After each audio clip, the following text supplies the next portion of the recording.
On tourne cette vidéo en décembre 2021, mais vous savez, chez Frandroid, on regarde vers le futur, toujours. Du coup, on va déjà vous parler de 2022, et plus précisément des Galaxy S22. Allez, c'est parti. Avant de parler du S22, je dois vous parler de notre partenaire Nvidia GeForce Now. Si vous connaissez pas encore, c'est un service de cloud gaming qui existe depuis 3 ans. Et il vient de recevoir une très grosse nouveauté. Il y a maintenant une offre spéciale qui permet de jouer sur les serveurs SuperPod Nvidia RTX 3080. Vous inquiétez pas, je vous explique ce que ça change en fin de vidéo. À toi Omar. En 2021, Samsung avait lancé assez tôt dans l'année ses Galaxy S21, S21 Plus et S21 Ultra. Alors évidemment, assez logiquement, pour le début de l'année 2022, on s'attend aux Galaxy S22, S22 Plus et S22 Ultra. Et comme très souvent dans la tech et plus précisément dans le marché des smartphones, il n'y a pas forcément besoin d'attendre la sortie d'un produit pour avoir quelques informations dessus. Du coup, qu'est-ce que je vous propose dans cette vidéo? Eh ben, on va voir ensemble un petit peu tout ce qu'on sait sur les Galaxy S22, S22 Plus et S22 Ultra. Donc voilà, on va parler de leur design, de leur écran, mais aussi de leur performance ou de leur qualité photo. Le design.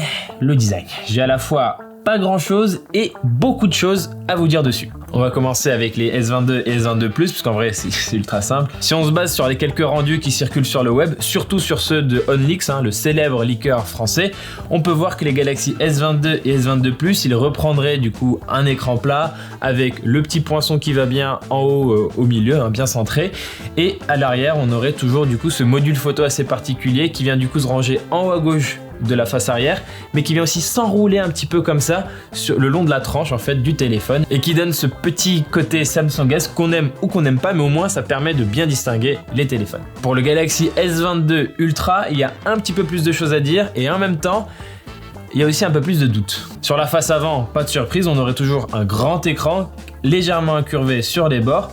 Et par contre, il y avait quelques petits doutes quant au poinçon, donc l'endroit où se logerait le capteur frontal pour les selfies.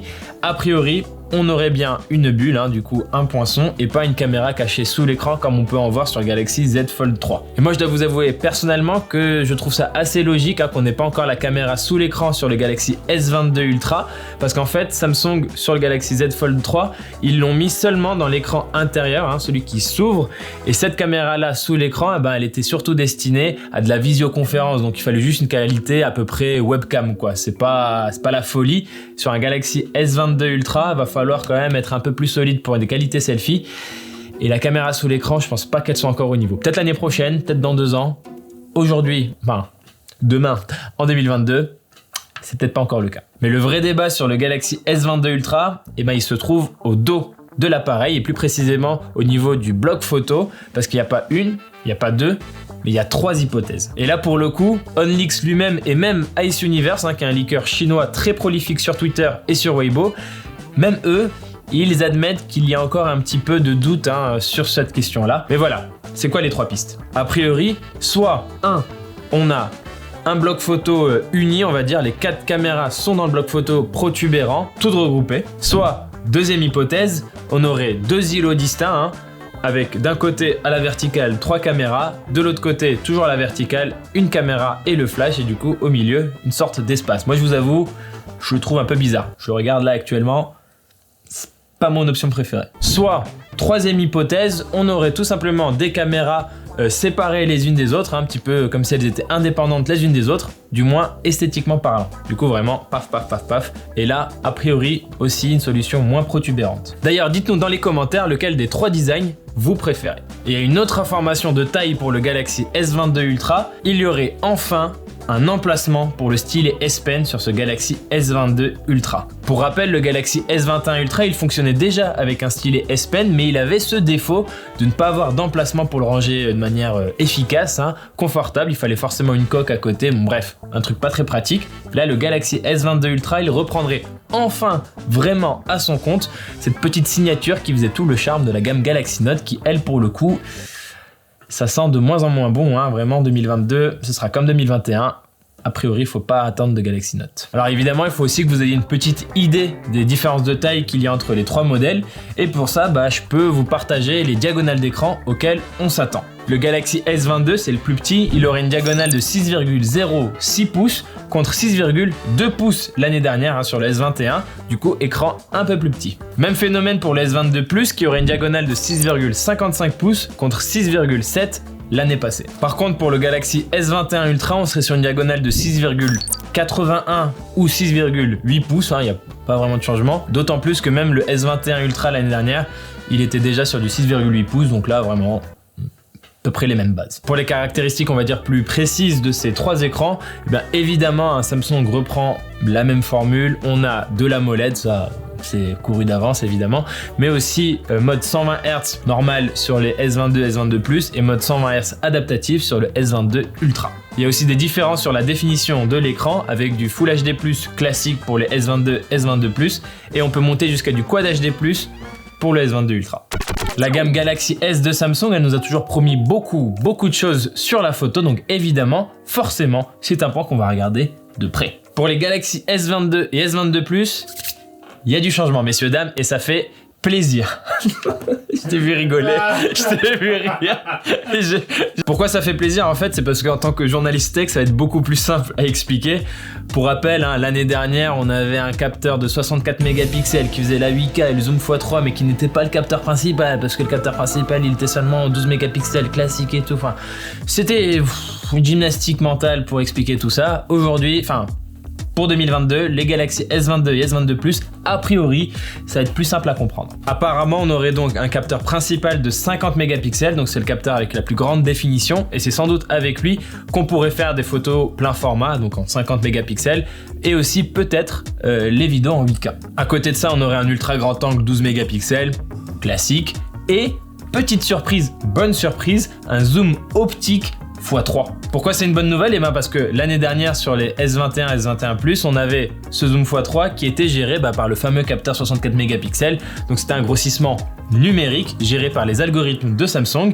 Et forcément, Samsung avait beau nous dire non, il n'y a pas de perte, on avait un peu de mal à les croire, alors qu'avec un zoom optique classique, le x3, a priori, on est garanti sans perte. Pour le S22 Ultra, on aurait 4 capteurs à l'arrière, comme les générations précédentes en fait, avec toujours un capteur principal de 108 mégapixels. Donc là, pas de gros changements a priori, il faut juste du coup évidemment s'attendre à ce que le capteur soit de nouvelle génération, donc un peu meilleur sans doute dans la netteté, dans la dynamique, pour les photos de nuit, tout ça. De toute façon, on verra ça au moment du test. On aurait aussi un ultra grand angle de 12 mégapixels, toujours très classique. Encore un zoom optique x10. L'année dernière, il était vraiment quali. J'espère que cette année, il va être encore plus quali, encore plus optimisé. Ce serait un petit bijou. Celui-là, il aurait 10 mégapixels pour la définition. Et on aurait aussi, du coup, toujours le zoom optique x3, pour ceux qui n'ont pas envie d'être non plus trop zoomés. Un petit zoom optique x3 des familles de 10 mégapixels. Donc là, a priori, sur le S22 Ultra, il n'y aurait pas d'énormes changements sur la photo. Mais quand même, là aussi on aurait droit à une petite surprise sympatoche. C'est quoi cette surprise? Selon les dernières rumeurs, les derniers bruits de couloir là, comme ça, qui courent à droite à gauche sur internet, on aurait sur le S22 Ultra un zoom variable. Ça veut dire un vrai zoom optique. Je m'explique. Aujourd'hui, sur un smartphone, si on vous parle d'un zoom optique x3, il faut savoir que c'est un zoom avec une focale fixe. En d'autres termes, le zoom, il est optique seulement sur le grossissement x3. Si vous passez à x4, à x2 avec l'application appareil photo, on passe sur du numérique. Du coup, avec perte de qualité, tout ça. Le zoom optique pleine qualité, il ne sera que sur le x3. Donc s'il s'avère que Samsung a réussi à mettre un zoom variable sur son S22 Ultra, ça veut dire qu'on peut imaginer que le zoom x3, il pourrait aller soit sur du x4, soit sur du x2, mais toujours en optique, parce que Samsung aurait réussi à mettre devant le même capteur des optiques différentes. Pas de perte de qualité, hypothèse qu'on passe 2x2 à x3 ou 2x3 à x4. Encore une fois, c'est de l'hypothèse, mais ce serait hyper intéressant. J'ai cherché mon mot, mais c'est ça. Pour les performances, les Galaxy S, ils veulent quand même avoir cette image de smartphone qui claque un peu, qui envoie du lourd. Mais en Europe, on a l'habitude d'avoir des puces Exynos et on se plaint souvent de ne pas avoir les puces Snapdragon de Qualcomm, globalement un petit peu plus puissantes que les puces Exynos de Samsung. Donc cette année, a priori en Europe, les S22, S22 Plus et S22 Ultra, ils auraient un Exynos 2200, mais il y a une petite hypothèse là aussi qui court et qui dit que cette année en fait, pour plein de raisons logistiques, je vais vous épargner les détails, on pourrait en fait avoir des Galaxy S22 qui tournent avec le Snapdragon 8 Gen 1, c'est le nom de la dernière puce de Qualcomm qui vient tout juste d'être annoncée, mais attention, c'est peut-être pas une si bonne nouvelle que ça. Évidemment, le Snapdragon 8 Gen 1, ça va être une tuerie, ça va être la puce la plus puissante jamais faite par Qualcomm, etc. On connaît les arguments marketing, mais en face, l'Exynos 2200, c'est un nom hypothétique, mais il y a quand même de grandes chances qu'il s'appelle comme ça. Cet Exynos 2200, et ben en fait, il aurait une qualité qui le rendrait quand même très intéressant et ce serait dommage du coup de s'en passer. C'est quoi cette qualité? Ben en fait, il faut savoir qu'il y a quelques temps, Samsung et AMD ont conclu un partenariat qui fait que les prochaines puces Exynos vont intégrer des GPU Radeon ou Radeon, je sais jamais comment il faut dire, ces GPU là d'AMD qui sont vraiment très puissants pour les performances graphiques. Du coup, comme on est un petit peu curieux, on aimerait quand même voir ce que ça donne cet Exynos 2200 avec ses processeurs graphiques vraiment très prometteur. Mais bon, on va pas pinailler non plus que ce soit un Snapdragon 8 ou un Exynos 2200. De toute façon, a priori, les jeux, ça va tourner fluidement, très bien, stable, tout ça, la totale.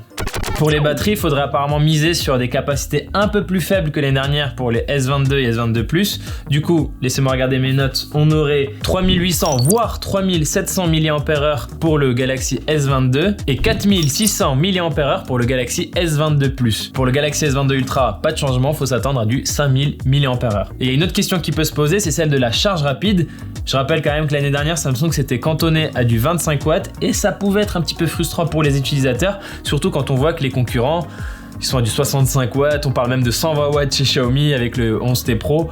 Voilà, Samsung, ils ont un coup à jouer quand même ici pour un peu booster la charge rapide. Alors là, les pistes, elles se contredisent un petit peu, on parle de 45 watts d'un côté, de 65 watts de l'autre, et on ne sait même pas exactement si tous les modèles en profiteront ou si seulement le Ultra, ou peut-être que le 22 Plus et l'Ultra, enfin bref.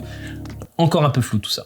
Et enfin, les Galaxy S22, S22 Plus et S22 Ultra seront les premiers smartphones de Samsung à sortir nativement avec l'interface One UI 4 qui est basée sur Android 12. Cette interface One UI 4, elle a d'ailleurs déjà commencé à se déployer en France sur d'anciens modèles, les Galaxy S21, bientôt les Galaxy Z aussi. Et ce qu'on retient surtout, ce sont les options de personnalisation. On peut changer la couleur du système en fonction du fond d'écran et ça c'est exactement ce qu'avait présenté Google quand ils ont lancé Android 12. Pour en savoir plus sur l'interface One UI 4, je vous invite à aller sur Frandroid, sur le test qu'on a fait de l'interface. C'est Titan qui l'a écrit et vous saurez tout dessus.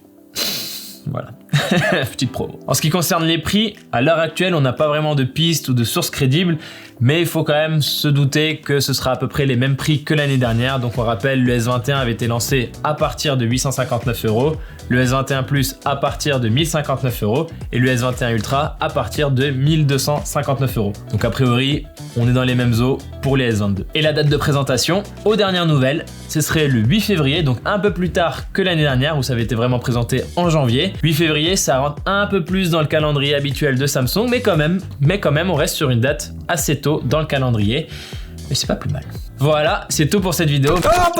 Attention Omar, avant de conclure, je dois parler de notre sponsor Nvidia. Déjà, merci à eux, sans eux on ferait pas 3 vidéos par semaine comme on le fait actuellement. En fait, ils viennent de sortir une nouvelle offre qui permet d'avoir accès au RTX 3080 sur GeForce Now. GeForce Now, c'est un service de cloud gaming et si vous savez pas ce que c'est assez simple à comprendre. Avec ça, vous pouvez jouer à vos derniers jeux PC, que ce soit sur votre tablette, smartphone, TV et j'en passe. Et justement, pas besoin de puissance puisqu'ici on parle de streaming. En fait, ce sont les serveurs de Nvidia qui vont faire tout le travail de calcul et donc de vous envoyer une reproduction du jeu via internet. Et depuis peu, Nvidia propose une offre qui permet de jouer avec les fameuses cartes graphiques RTX 3080. Elle permet de jouer à Cyberpunk, à Fortnite ou même aux Gardiens de la Galaxie, tout ça jusqu'en 2K 120 images par seconde. Mais ça marche sur PC, sur smartphone et même sur votre TV. Encore mieux si vous avez une Nvidia Shield, vous pouvez monter à 60 images par seconde en 4K. Comme ça vous pouvez jouer à des jeux hyper beaux, en qualité élevée avec le ray tracing et tout ça, et surtout avec très peu de latence. Comme si un PC super performant faisait tourner le jeu juste à côté de vous. Donc sur papier, c'est la solution parfaite pour profiter des meilleurs jeux du moment sans avoir à dépenser 2000 € dans une machine. À côté de ça, l'offre GeForce Now, c'est 16 € par mois pour profiter de la RTX 3080. Bon, en tout cas, si ça vous intéresse, n'hésitez pas à aller dans la description, on vous donnera plus d'informations. Et à toi la parole, Omar. Voilà, c'est tout pour cette vidéo. Merci de l'avoir regardé jusqu'au bout. N'hésitez pas à nous dire dans les commentaires ce que vous pensez de ces Galaxy S22. Est-ce que vous les attendez avec impatience? Pour moi, en tout cas, c'est le cas. J'avais vraiment beaucoup apprécié le S21 Ultra. J'ai assez hâte de mettre la main sur le S22 Ultra. Et en attendant, je vous invite à aller nous suivre sur tous les réseaux sociaux. On est sur Facebook, Twitter, Instagram, TikTok, Twitch. Twitch, on y est très régulièrement. Je vous invite aussi à vous abonner à notre chaîne YouTube. Toujours, ça fait plaisir. Et moi, je vous dis à très bientôt dans une prochaine vidéo. Évidemment, sur Frandroid. Eh oui. Peut-être en 2022, je ne sais pas. Peut-être en 2022, je ne sais pas. Je sais pas ce que...